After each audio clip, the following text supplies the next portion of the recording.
light 'em up in the ring, light 'em up, shoot, shine, do your thing, light 'em up in the ring, light 'em up, shoot, shine, do your thing, light 'em up, go dumb, go stupid, yeah, we undefeated, sucker free, we got the seats heated, let's face it, you bout to get a beat down, less talking, let's take it to the streets now, ain't gonna be no rematch, why you wanna fight, touchdown on sight, yeah, turn off the light, oh, turn off the light, let's get it poppin', go dumb. When you see me moving, bodies dropping. Move some. I'm about to go sick. Call Earl. I'm turning up like E40, not your average girl. I'm turning up. We can rock like Rocky. Make you tap it. Ghost ride the whip. Look at my drip. This ain't a copy. We got a night if you wanna throw hands. When they see me fight, they wanna throw bands. Go dumb, go stupid. Yeah, we undefeated. Sucker free, we got the seats heated. Light 'em up in the ring. Light 'em up. Shoot, shine, do your thing. Light 'em up. Light 'em up in the ring. Light 'em up. Shoot, shine, do your thing. Light 'em up. It's time for the main event. It's the Shoe Shot. ¿Qué onda, vatos locos? Damas y caballeros, it's your boy Dave in the 702 coming back at you for that Monday boxing recap known as the Shoe Shine. Alright guys, I regretfully have to inform everybody that tonight I will be doing the show solo unless anybody wants to join me on my panel. I can open that up. I could put you as my co-host tonight, as my special co-host, as Drew's got to get to work early, and y'all know that Philly Irish works for the city of Philadelphia out there, and he's got to wake up early tomorrow, bright and early, so 8 o'clock was a little too late, but good to see everybody. I'm excited to see everybody. I appreciate Rhonda, Wiley, Coyote, SB in the building early. Appreciate you guys for being here so much. It's going to be a solo show, guys. This week is important because if you've been waiting for football all season long, all summer, been waiting for that good old football to come back. Boy, I had a great time watching that preseason game with the Chargers last week, and Trey Lance. I got to give him a shout out. First of all, guys, why should I give a shit as a Niners fan about Trey Lance? Well, the Niners did draft Trey Lance as their number 3 first round pick. Okay? A lot of people have been saying Trey Lance is one of the biggest busts at quarterback in a very long time. Okay? But, you know, he's gone to the Cowboys. From the Cowboys, he's back to the LA Chargers under Jim Harbaugh. Okay?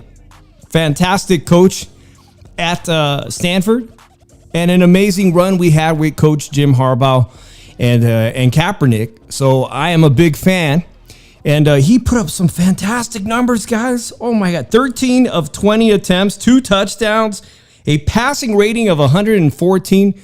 Could he be the backup quarterback? Could he at least earn himself a backup quarterback? And could he end up being a starter somewhere? I don't know. Did you guys watch him play? Shout out to, Chauncey Pearl's in the house. He says, Niner gang all day. Good to see you, man. I wonder how you been, man. Send me a text message. Let me know how you're doing. Of course, Las Vegas. I'm here now in Las Vegas, not in the Bay Area anymore, guys. And all you guys probably hear about is that Las Vegas is dying, that Las Vegas is dead.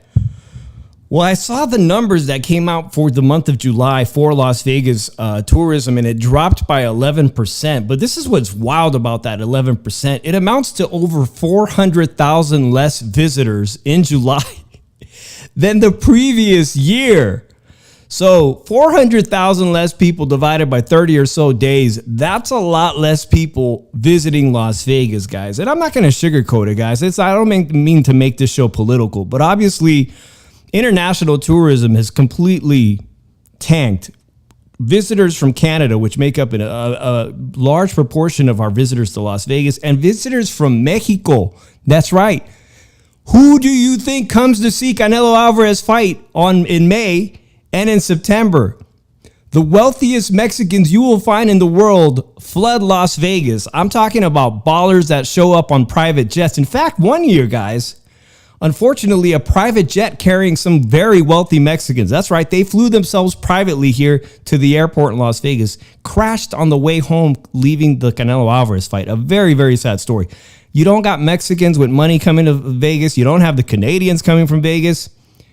Then you got those ridiculous job numbers that they had to revise. The truth is, There's hardly any work out there. Las Vegas has some of the highest unemployment that I've ever seen, guys. The pay here sucks. So you don't got locals going to the strip unless they're a streamer. And then they probably rely on super chats just to be able to buy a beer. Oh, shit. It's bad, guys. It's bad, guys. But it ain't dying, guys. This city always reinvents itself, right? I've been coming here for over 20 years now. I live here. This city will reinvent itself. But don't go down the path of San Francisco. Don't go down that path. Do not allow the homeless people to take over the strip, the tourists. I'm telling you, you will lose the conventions. If there's any saving grace in Las Vegas, it's that they still have conventions doing well. Lose the conventions? Shit, I might even leave this city.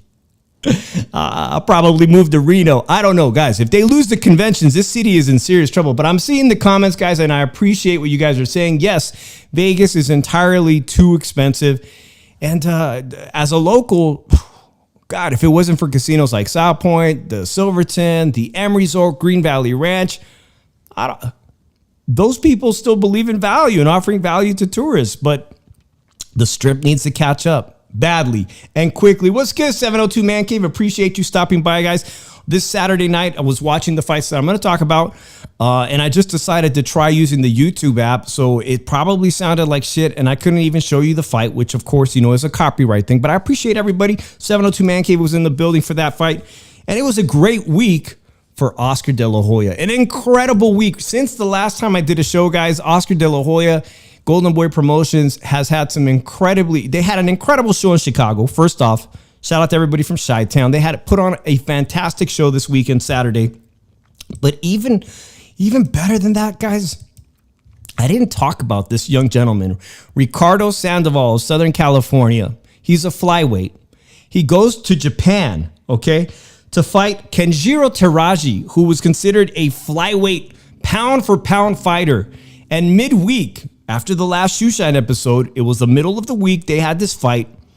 He unreigned a 2-belt champion in the flyweight division, 112 pounds. Not too many people care about it, but man, it was such a great performance, guys, to see how excited he was to be a California boy, to go all the way to Japan, take on the champion, and beat him.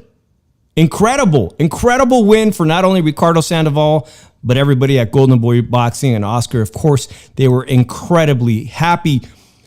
These are just some of the great American fighters that have gone recently to Japan to take on top Japanese fighters. And you got Angelo Leo, who we met him at the Inoue fight. What a guy, man. He goes over to Japan to fight Kamita. Kamita is a family member. He fights with that family. The whole family fights. They put on shows. They're promoters too. Beats Kamita in Japan. On the far right corner, you got Brian Norman Jr., who just fought Sasaki and just brutally, oh my God, brutal knockout of Sasaki just a few weeks ago. And of course, Ricardo Sandival in the middle, the new unified WBA and WBC flyweight champion. That is the same division that Bam Rodriguez came from. Let me try to get my my chat going here, guys, on this section so I can put you guys up here. Give me a second here, because my chat is not working correctly, but I definitely want to get you guys on here. All right, Wally Coyote says, Raleigh news. I do got some big Raleigh news this week. Now, you guys know that he beat Ryan Garcia in New York City in Times Square just a few weeks ago in what had to be the worst performance I've ever seen Ryan Garcia in. Unwatchable performance from Ryan Garcia. And Ryan Garcia, we talked about Oscar De La Hoya having a great week. Ryan Garcia is not having a good week. Not at all. Not at all. Rolando Romero of Las Vegas, born and raised in Las Vegas, you know, someone who came into the sport late in boxing, you know, into his late teens, comes from a martial arts background, does the unthinkable with very little amateur pedigree, he wins a title at 135 pounds. Not a major title, but he becomes a title holder, right? With PBC. Then he moves up to 140.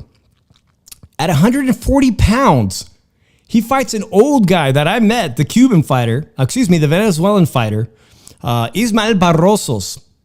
And somehow, by the grace of God, in that fight for a 140-pound title, they stop the fight just when it's getting great.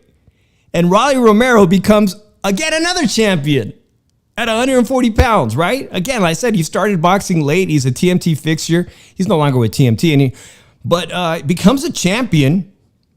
Questionable, obviously questionable. It's almost like they gifted him that title. But he moves up to welterweight for the interim title against Ryan Garcia that just happened a few weeks ago, guys. And he beats him. He beats him fair and square. He beats him.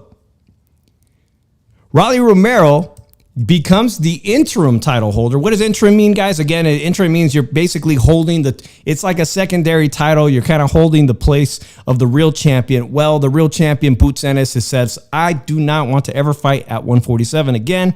So y'all can have the belt.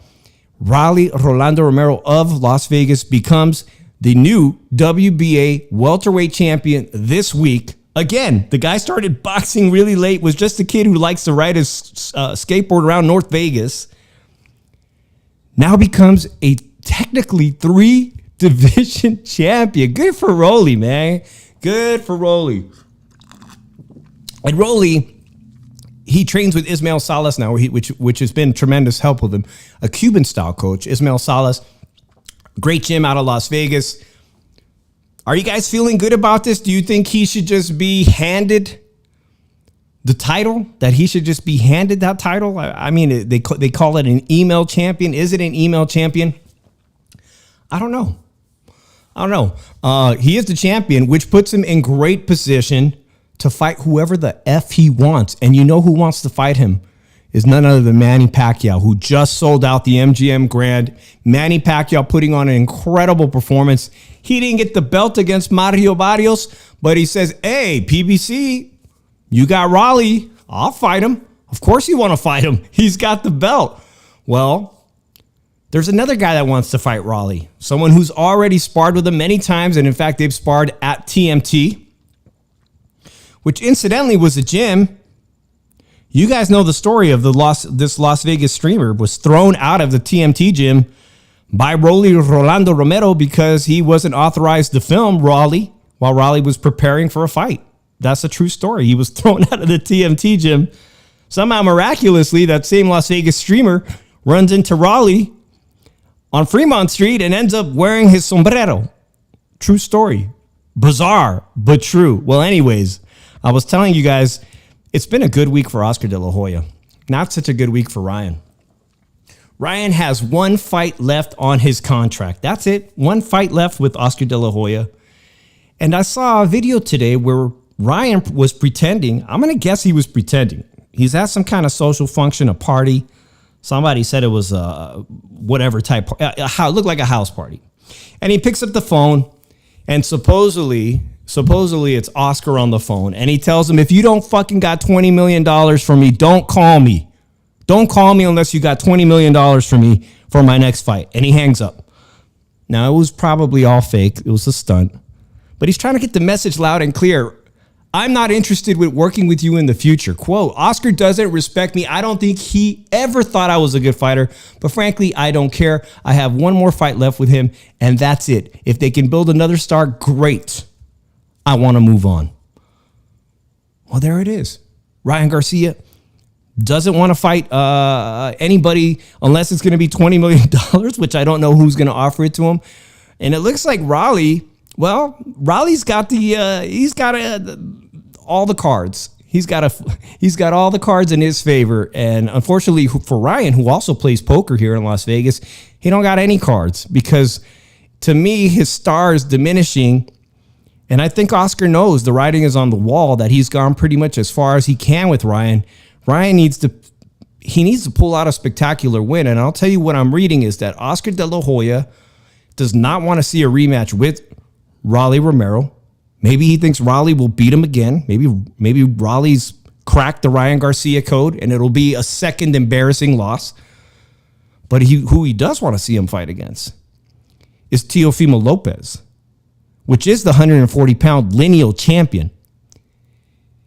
He needs to beat somebody like Teofimo Lopez. I mean, not an easy fight.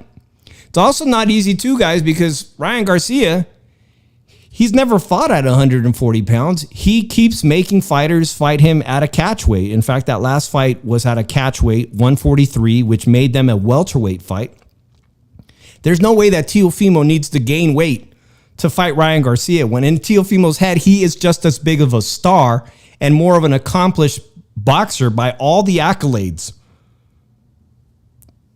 Questionably undisputed at 135 pounds was Teofimo.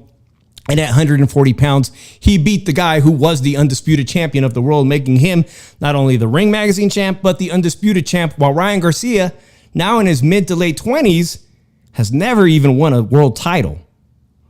I think Oscar doesn't see a path for Ryan to win a world title unless he beats somebody like Teofimo Lopez. Can Ryan Garcia even make 140 pounds to fight Teofimo Lopez? I think it'd be a very exciting fight. The buildup would be fantastic. I think if he can make it happen, if Oscar can make this fight happen, so be it. Do what you need to do to make weight, Ryan.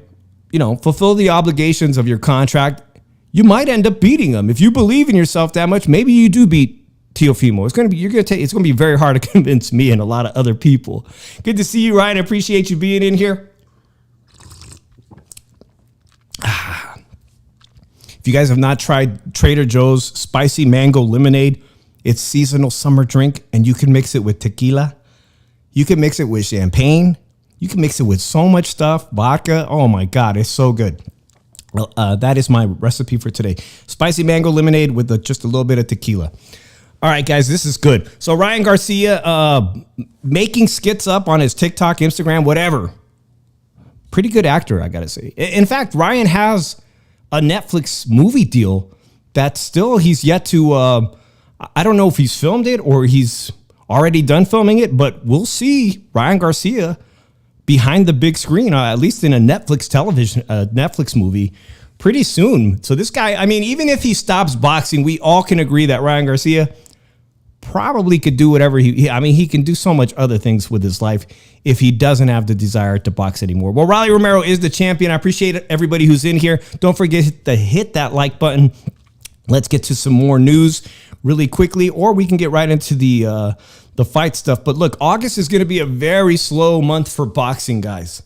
In fact, moving forward here, we're going to switch it up to do a lot of preseason football talk. Drew and I will be back this week to do some preseason. The Eagles play on Thursday. The 49ers play this Saturday.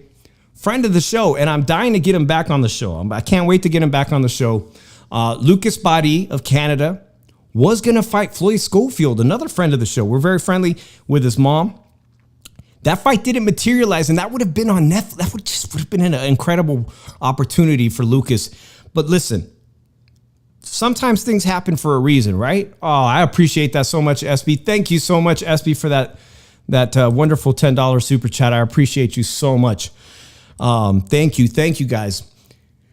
Lucas Badi, hope to get him on the show, guys. I'm talking about things that are meant to be. That fight with Floyd Schofield would have been sensational. You got a power puncher who can counterpunch. He knocked out Anderson Silva, who was at the time MVP's prospect, which was Jake Paul's prospects. He knocks him out. He's just one of the best knockouts of last year. He's still undefeated. Floyd Schofield, he messed up his opportunity to fight Shakur Stevenson when he got mysteriously ill. Both of these guys have failed to meet an agreement to fight each other, but both of them, in my opinion, Floyd Schofield, he's on a path of his own to become a champion at 135 pounds, a lightweight champion. And as you can see here, if you read this correctly, Lucas has a lightweight title eliminator with the WBA. This is perfect. Beats Roger Gutierrez, who's a pretty good fighter, a tough guy. He could get an opportunity to fight for that WBA title. Avoiding the Floyd Schofield fight for now. I'd love to see them fight down the line, but I can't wait to see if we can get him on. This takes place August 23, Orlando, Florida. Ryan has this comment here. He says, Allegiant is beautiful. I went for Kendrick Lamar when he was here, but I only saw the floor. The seats were a different experience entirely. So talking about that fight, it's coming up, guys. Obviously, this week there's been a lot of controversy. I'm seeing a lot of big channels. Even saw our friend Christine Lopez, Olympic boxing coach, get embroiled in a little bit of a controversy. Victor Conti of the Bay Area. Yeah, I used to live out there. In fact, I had a client that literally had a warehouse right next to Victor Conti's Snac Nutrition in San Carlos, California. And I always wanted to get exclusive access. I'm like, how do I get in the boxing media where Victor will take me in for an interview? Well, Terrence Bud Crawford is using Snac Nutrition and all of the high-tech technology that Victor Conti has. He works with, Devin Haney. He works with tons of champions. He's worked with, the Filipino Flash his entire career. Nobody has ever been caught doping under his supervision. But the controversy is that he was obviously, if you've seen the Netflix movie, if you have any baseball knowledge, baseball history, Barry Bonds, the Giants, well, Victor Conti was part of the greatest steroid scandal in professional sports, from track and field to baseball. Oh, I appreciate you, Ryan. Thank you so much for that. Well, the controversy, as you can understand, is that, is Terrence Crawford on the juice? Is he on the special hidden cream, Victor Conti? Again, Victor Conti, since he did his time in federal prison time, has never been associated with a boxer who has tested positively. But meanwhile, in Canelo's camp, I can't say that, because Canelo's camp, which is all the fighters that fight with his trainer, Eddie Reynoso, there's now been 5 of them who have tested dirty for PEDs, including, at one point, Canelo Alvarez. The attention is shifting to whether or not Victor Conti is helping Terrence Crawford gain all that muscle, because Terrence Crawford is looking great. Just 5 weeks before that big fight at Allegiant Stadium, he's looking pretty good. He's looking good. Oh, Ryan, yeah. You say my dad bumped into Dave when he moved here, and I've been a fan. I appreciate, man. That was such an experience to meet him and Floyd's senior. That was fantastic. Yes, thank you so much. It's been a long journey, just trying to do it on my own. And the 702 Man Cave says, yes, he was the man. Well, Allegiant Stadium, from what I understand, guys, was it Blue Blood? Shout to Blue Blood, who's also, by the way, Blue Blood is a Niners fan. I'm not quite sure how he became a Niners fan being from the East Coast, but I'll take it, guys. Blue Blood Sports TV, shout out to him and his massive channel. He said today that there's only a few thousand seats left for the Canelo Alvarez versus Terrence Bud Crawford fight at Allegiant Stadium. Ryan says he saw a show there. I think Rhonda's been to that stadium already to watch the Raiders preseason. They just had a preseason game. I should have gone. It was only $5. It is not going to be cheap to go to see Canelo. And unfortunately, while I got some of you guys here, I don't want to overshare, guys, but I'm literally waiting. I'm waiting to have a surgery, and I'm at the whims of my insurance company and the surgeon that's going to do the surgery on me. I'm not going to talk about what it is, guys, but I have no idea what the date is going to be. And I got a lot of friends coming for that weekend, an amazing boxing weekend. One that I just want to say, here's my credit card. I don't give a shit what it costs to go see Canelo versus Terrence. But I can't do that because the recovery for this surgery is on the good side, my doctor told me, 2 weeks. So I just can't responsibly say I'm going to the fight, because they could call me tomorrow and say, hey, you're going to have this surgery September the 1st, which I won't be in walking condition to walk anywhere near Mandalay Bay to the Allegiant Stadium. You're not getting dropped off right in front of Allegiant. I will not be. I don't know when the surgery is going to be. It could be the week of the Canelo Alvarez fight. Who knows? It could be after. And then I'll be scrambling to find a source to go see the fight of the year. The fight of the year. So it is going to be the fight of the year. And Vegas needs it badly. No, Las Vegas is not dead. Las Vegas is not dying. But Las Vegas needs sports. They need the Raiders. They need the Golden Knights. Do they need a baseball team? Y'all know they got a great baseball stadium, the Aviators, AAA ball in Summerlin. That's a nice stadium. Very nice stadium. Vegas needs sports. They need this super fight with Canelo. Over 50-something thousand seats have reportedly been sold already. Not much left to go. So you can expect that weekend to be cracking. cracking September 14th. You guys could also watch it on Netflix. Who knows? Who knows what's going to happen? Maybe I'll just end up hosting a party at my house. Every TV in my house has Netflix. Maybe that's what's going to happen. But we need sports. We need it bad, guys. Request accessible access. Wiley, I can't see myself doing that. I'm laughing thinking about who would I ask to push me in a wheelchair. Speaking of the A's, I see that in the chat, Rhonda. The owner of the Oakland Athletics, who are currently playing in Sacramento, but they're wearing sleeves that say Las Vegas Athletics. Depending on who you ask, there's not really construction going on. Apparently, the heavy machinery is pushing dirt around, and some people say they're beginning the foundation. Some people say they don't have the money for the foundation. What John Fisher did say, which is the owner, is that it's now going to cost them $2 billion, where they said it was going to be 1.6, 1.7 billion. Now they're saying it's going to be as expensive as the Raiders stadium. But if you don't have tourism, how do you plan to fill the Las Vegas Athletics Stadium with 30,000 people for all the home games when the Athletics, when I lived in the Bay Area, couldn't sell 7,000 seats? Especially if Las Vegas doesn't bring down their prices. If they don't bring down their prices, you're not going to get no baseball fans. And if those seats are anywhere what I think they're going to cost, oh man. So I don't know. Tell you what, I grew up watching the Athletics as a kid. Jose Canseco, Mark McGuire.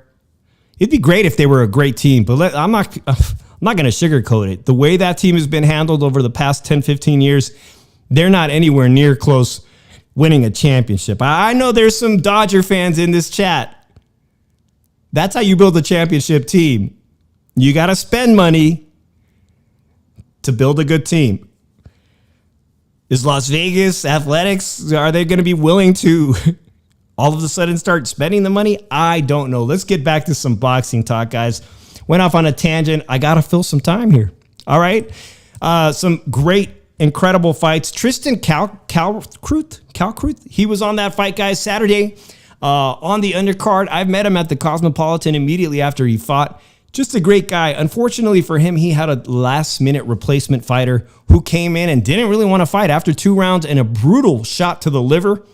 The fighter he was fighting, I believe his name was Williams, at the last minute, decided, he said, no mas. He did not get off the stool, and that brings us right into the co-main. A fantastic, incredible co-main. One that was just full of blood. Full of blood. Oh, by the way, guys, I'm all over the place. Canelo's training. This is one of his sparring partners who I just recently started following. Very tall, undefeated 154-pound fighter. Those guns are pretty big for 154. That guy's got some pretty strong build for 154 pounds. Not sure how he's making it, considering Canelo is the undisputed champion at 168. This is one of the guys helping him prepare for Terrence Crawford. He's also sparring with this Japanese fighter who gets very high remarks. These are the guys that are training right now with Canelo Alvarez with just 5 weeks away in preparation. And apparently he's a very slick southpaw right here. So that is very, very exciting. So we're talking about the co-main event. Let me get my stuff up here. All right. By the way, guys, Brock Purdy, 49ers are playing this Saturday. Congratulations to him. He welcomed his baby girl, his first baby ever, a beautiful baby girl. And I'm sure that's going to be a motivating factor. But I don't expect him to play very much. All right, here. So where's my pictures here, guys? Let's talk about Regis Prograis saving his career. Regis Prograis, unbelievable performance from him, and at the same time, not that great of a performance. I don't know how to put it here, guys. Regis, from round 1, was rocked by Jojo Diaz. I'm not a big fan of Jojo Diaz, but these guys put on a spectacular co-main event, one that set the tone for Saturday night for a great night of boxing on DAZN Boxing. Regis Prograis, former world champion, knocked out, devastating loss to Devin Haney in San Francisco, home of the Golden State Warriors, the Dubs building. That's right. One of the best, probably one of the best fights San Francisco's ever had because they don't have too many fights. It was an incredible performance by Devin Haney in his hometown where he was born, San Francisco. For Regis Prograis, it kind of signaled like, oh man, this is the end of a great champion's career. But no, he had this opportunity this Saturday in a crossroads fight between him and Jojo Diaz, who's also coming off losses to Oscar Duarte, the main event fighter. These two go at it in a slugfest. Huge cuts on the corner of the eye, and of course you could see on the top of the forehead to Jojo Diaz, blood spewing for the entire fight. At one point in round 5, Regis Prograis slips, and Jojo, who was very frustrated, punched him right in the mouth while he was on the floor. It was a slip. It was kind of dirty, but it was a back and forth fight with incredible back and forth action. I just want to point out that I was calling this fight Saturday on YouTube. Ryan, yeah, it was wild. It was wild at times. Absolutely. It was a really good fight. Entertaining, crowd-friendly, fan-friendly performance from both of these warriors. Both of them former champions. And I really said that, to be honest, whoever loses here, really, it's time to start thinking about retirement. But Jojo Diaz, he surprised me because I really, going into the 12th round, did not really have Regis wildly ahead. I thought this could be a draw going into the 12th round. The 12th round, looking at the CompuBox numbers, which I'm going to show you guys in just a minute. Looking at these CompuBox numbers, well, I thought, somebody's got to win this 12th round. So let's take a look at these CompuBox numbers here as I get rid of this picture here. Early on, the first round, what an incredible round. But Diaz landing 29 of 54 punches. Prograis was on shaky legs, guys. Round 8 was such a great round for Jojo, who rallied back. And he had him again. He had Regis Prograis back on some spongy legs. His legs were shot in round 8. But, Regis, ever the warrior, rallies back in round 9, 23 punches to 22 punches. And in round 10, I thought it was a lot closer. I thought it was a swing round, but it's not. And it goes in favor on the CompuBox to Regis Prograis, landing 25 of 87 punches. A lot more volume from Regis. This is a guy who I thought his career was headed towards its finale, a gatekeeper status if he wants to go. But Regis threw an incredible number of volume through this fight. Look at these incredible numbers. 117 punches for a fighter in his approaching mid-30s. 104 in round 8, 87 in round 10. Final punch stats, 895 punches thrown by Regis Prograis to 510. I did, after watching it a second time, I do give this fight to Regis Prograis just by one round. But an incredible fight. And it makes me rethink whether or not Regis has to hang up the gloves, which I don't think either of these guys have to. Will Oscar De La Hoya drop? Will he drop him from his roster? I'm talking about Jojo Diaz. Is it time to drop Jojo Diaz, who he just can't seem to pick up a win, but he showed so much heart this weekend in that co-main event. No losers here, guys. I don't think either of these guys need to wrap it up and hang up the gloves. And I'm going to tell you something. There's a fighter who's been getting a lot of momentum on social media. People think he could be, that he has the it factor, that he could be the next big thing in boxing because, well, let's face it, Ryan Garcia hasn't panned out to be that guy. When we talk about Mexican-American fighters, Emiliano Vargas of Las Vegas, the son of the great Fernando Ferros Vargas, just one of the professional boxers that all three sons professional undefeated boxers. But Emiliano Vargas is looking for a big name opponent at 140 pounds. Now, as much as I'd like to be like, oh, sure, Emiliano, sure, you're calling these guys out, but you're not calling out the main event guy, Oscar Duarte, right? Well, Emiliano Vargas is doing the right thing, and I'm sure that his father and his team would advise him, and that's so with Top Rank Boxing, guys.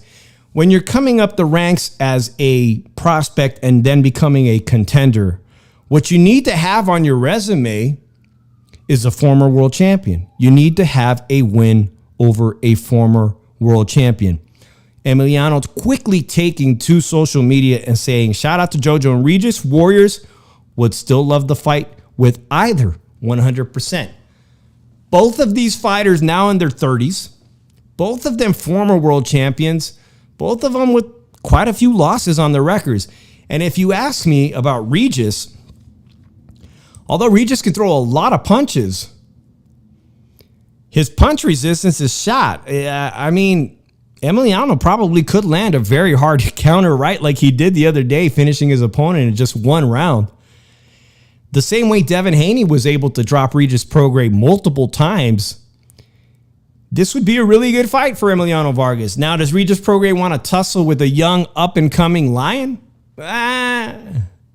Probably not.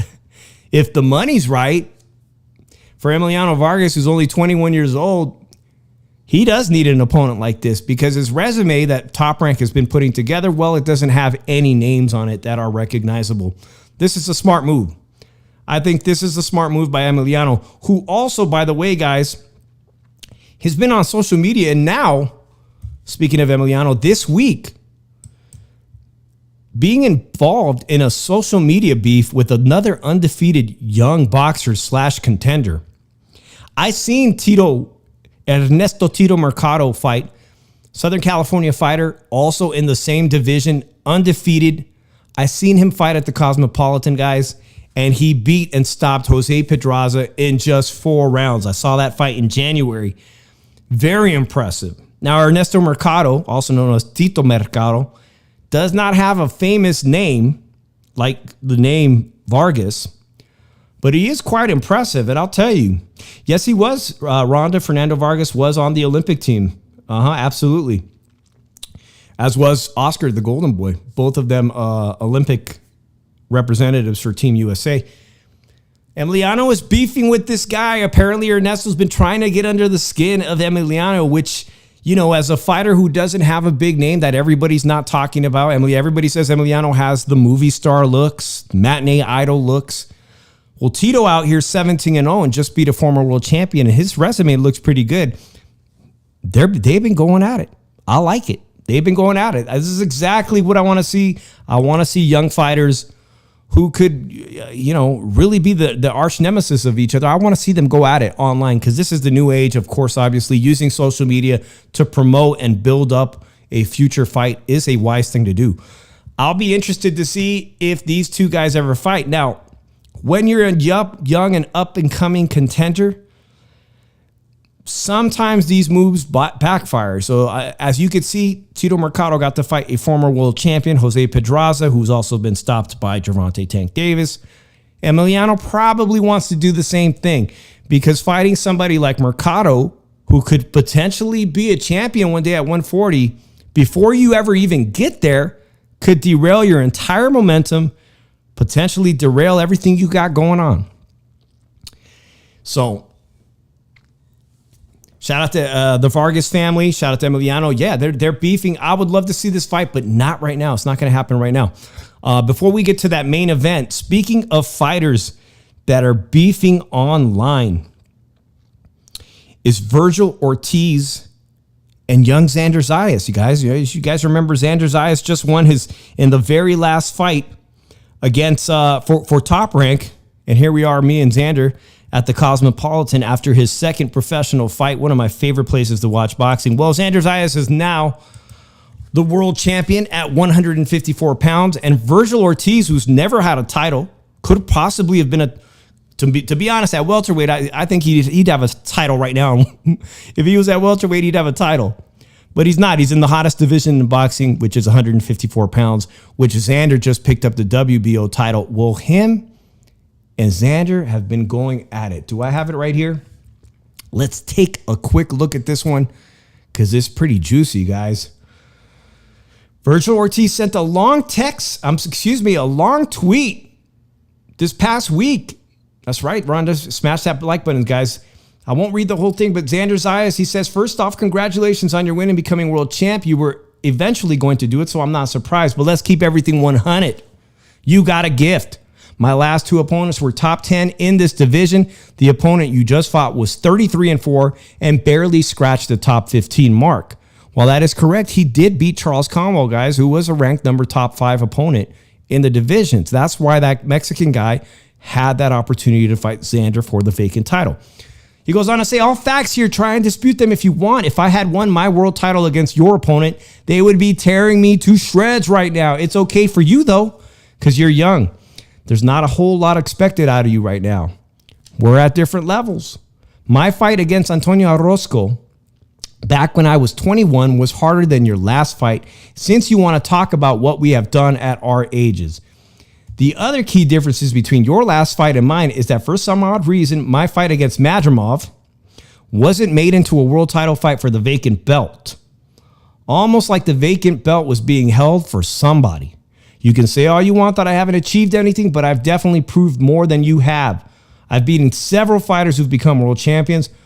One who I called for to fight and knew I could beat at 140 while he had a world title, but I just never got the opportunity. One who had only lost to arguably the number one pound-for-pound fighter in the world before that fight. Even though I was the number one fighter next in line for the belt, it's not my fault I didn't get the shot. Enjoy the belt while you have it. Xander Zayas responds to him on Twitter. Keep all those excuses to yourself, brother. Talk to me when you become a world champion. Sheesh. Let's keep this in perspective, guys. Months ago, Vergil Ortiz was looking for an opponent and had sent Xander Zayas an offer to fight. But he had also sent the same offer to numerous other fighters. And apparently there's a pecking order. So even though Xander Zayas agreed and he put his hand up and said, I'm ready to fight you, Vergil. Vergil said, chill out. You're one of 4. No, he didn't say those exact words, but contractually, business talk, he wasn't first on the list to get that offer. Just like when you buy a house or you sell a house, you're going to get multiple offers. Your promoter, your real estate agent looks at all the offers on the table, and the fight that makes the most sense or the offer that makes the most sense wins.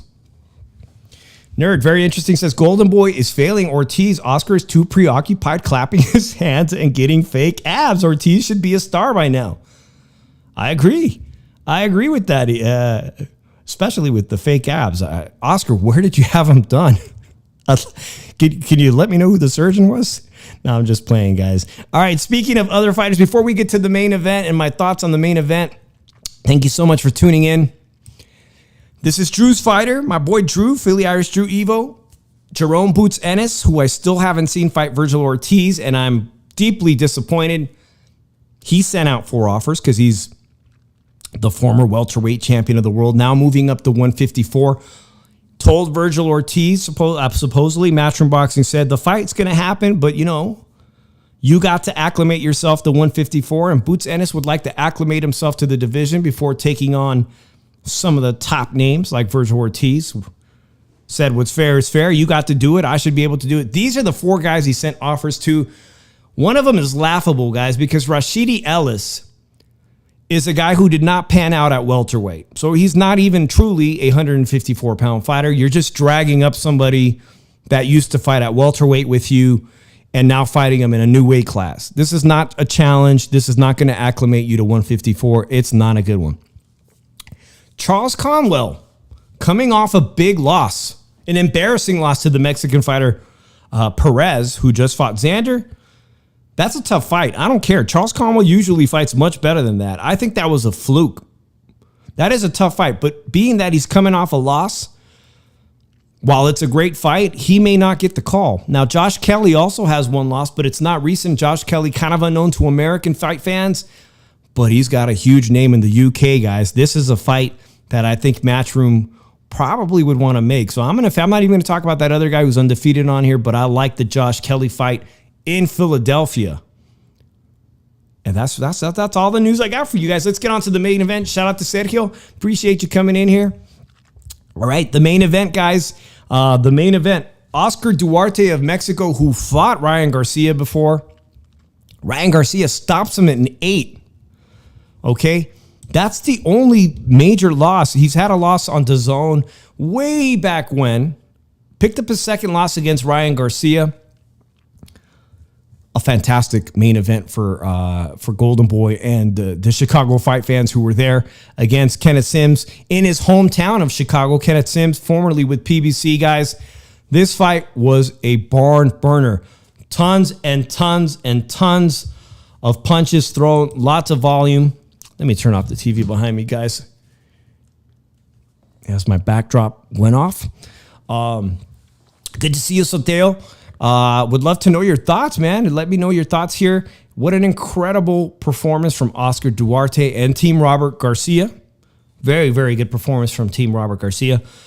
Duarte has to be, tell me, Soteo, is he one of the baddest guys in his stable? Like when they have all the, like, I know that recently Rayo Valenzuela was training with Robert Garcia. Like, how do you pick your favorite fighter at 140 when the whole time you've got all these incredible fighters from 140 to 147 in Robert Garcia's camps? Like, who spars with who? Like, what's really happening? Is Rayo Valenzuela sparring with Oscar Duarte, or do they let the younger guys? Because they've got so much talent that's deep at those two divisions with Robert Garcia. Just a battle of wills here. Too much pressure from the pressure-minded boxing style of Oscar Duarte for Sims to handle. And I'll tell you this, guys, what I noticed about this fight, and it was an incredible fight, is Sims can box. Sims can really box. He's got some big wins as a boxer when he was with PBC. PBC lets him go. He ends up with Oscar. He can absolutely fight. Unfortunately, because he likes to fight, he got into way too many exchanges against the ropes. Not only against the ropes, but in the corner, where every time he got in there to mix it up, he basically got outgunned. And he was starting to take a lot of damage. And it was like, yeah, he could fight, he could box, but it was constantly like, as you can see here, guys, Duarte beating him to the body up top, and Sims would counterpunch here and there and get some good shots off. Obviously, one judge had it a draw. And I'll show you the numbers really quickly, guys, on the CompuBox, why that judge thought it was a draw. But watching it as a fan this Saturday, and like I said, I was live, I thought that Duarte comfortably won this fight 8 rounds to 4 upon watching it my first time. Upon watching it my second time, maybe 7-5 for Oscar Duarte. But nonetheless, the amount of punches that he was throwing just completely looked like he was outlanding Sims. CompuBox didn't see it the same way, guys. CompuBox thought that some of the cleanest punches were coming from Sims. But this volume, all that volume, left quite the impression on the Chicago fans. So Santeo says this is Duarte's 4th fight with Robert Garcia, and he has developed so much in many areas, even in making weight, which is absolutely true, guys. You remember that when Ryan Garcia and Oscar decided to take on Oscar De La Hoya, picked Oscar Duarte as his opponent.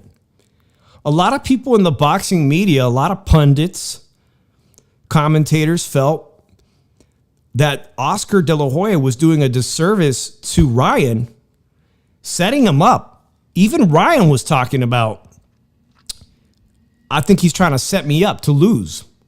Now, in that fight, Ryan ended up knocking him out. Oscar Duarte didn't fight in that fight nearly to the level he fights at today, because what he could do today is so much better than what he did in that fight against Ryan Garcia. He actually fought timid and afraid, unsure of himself, but a lot of that had to do with the fact that Oscar Duarte was fighting at 135 pounds.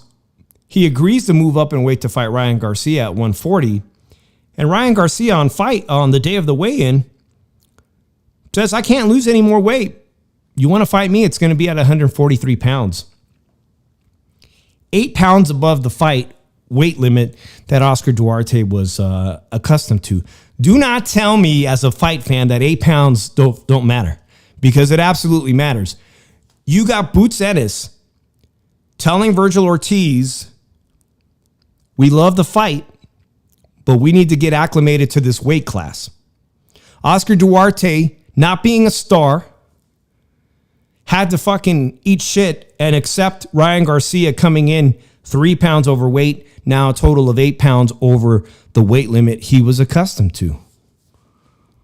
Not very favorable. Not very favorable to Oscar Duarte. Again, Ryan Garcia has never made 140 pounds, so I don't know how he's going to make 140 pounds to fight Teofimo. All right, I want to read this comment from Santiago. One of the reasons Virgil left for roughly a year was that nobody wanted to spar Low Virgil, and rightfully so. Ortiz hurts his sparring partners because he goes all out. I think they're compromised. Now, Virgil was a burgeoning star at welterweight, and again, like you look at this stable of all these incredible fighters. You had Rayo, who at one point, that brief moment, was the champion at 140 pounds, beating Pitbull Cruz. You've got Duarte. You've got the list goes on and on of talent. Amazing stable. And yeah, I believe it. Virgil hits hard. I still say, guys, one of the best fights I've ever seen in Las Vegas. Virgil Ortiz versus Bohacek, a total war. Two heavy punchers. So now I got to ask you guys, as boxing fans, maybe you don't know, but the champion's at 140 pounds. Actually, before I do that, let's bring up the CompuBox really quickly. Because the numbers don't lie. I'd love to say, let's look at round 12. Duarte seals the show. He seals his performance. 27 to 18 punches landed in the 12th round. But the early rounds were back and forth, quite close. Sims beating him in the second round, 18 to 15. The first round, extremely competitive, where judges could have gone swing. Either way, 11 to 10 for Sims. And there was a lot of rounds like that, including round 5, where it was 14 punches against Sims 16. You see the volume from Duarte, and you think, shit, Duarte's just nonstop. I mean, he's beating out of Sims. But no. The clean punches probably landed from Sims. Again, very competitive rounds, which is why one judge had it 114-114. Another judge had it 116-112 and 115 for 113. 115 to 113 for Duarte. I like those scorecards. I do not see anything egregious. The bad scorecard was on the Comey, 98 to 92 in favor of Regis Prograis. I thought this was pretty good. Thanks a lot for letting me know about some of these other fighters. And Santiago, what'd you think of the performance earlier in the week from Ricardo Sandival, huh? Amazing. Great for Oscar De La Hoya. Now picks up 2 flyweight titles. Just incredible story for Ricardo Sandival of Southern California. All right. Can't believe it, guys. I did almost a full hour by myself. Of course, Drew had to work very early tomorrow. It's not going to be around, guys. This week is preseason football for everybody. If you're a Chargers fan, Santiago, what did you think of Trey Lance's performance the other day? It looks like you guys got a pretty solid backup quarterback if he can keep playing this well in the preseason, man. Don't cut Trey Lance. And plus, you got my old coach, which I can't say enough about Jim Harbaugh. I love the guy. There's not too much boxing this week coming up on Saturday, guys. I talked about it. There's a few good fights this month, but really slim pickings on boxing. I'm going to be doing some more shows with Drew on football. This week, we'll return Tailgate Talk to talk about some preseason. Thursday night, the Eagles, the champs play. It's time to talk about football this season, man. Dave in the 702, it's been a pleasure, guys. Don't forget to hit that like button and make sure you hit the notification. Subscribe if you haven't already subscribed. We'll be back on later this week, I think Wednesday night, for some football talk, and we'll take a look at football preseason, see how our teams are doing, really, guys. Let's see here. Speaking of football, one last thing, guys, because all right, my guy is not on the thing. Madden 26 top 10 quarterbacks is your quarterback on the list. Good to see you, Mom Food. Make sure you guys subscribe to my homegirl Mom Food Planning Things. I loved it. Is this for Halloween? I love all the stuff you do, all the arts and crafts, the Halloween stuff, the different masks and looks you do. There's a lot of people excited about Halloween, guys. In just 2 weeks, the new Halloween exhibit at Area 15, Universal Studios Halloween Haunt, is coming. It's going to be a big deal. Is your quarterback on the list? We'll talk about it this Thursday or this Wednesday night, guys. Dave in the 702. I'll see you guys later. Peace. Peace.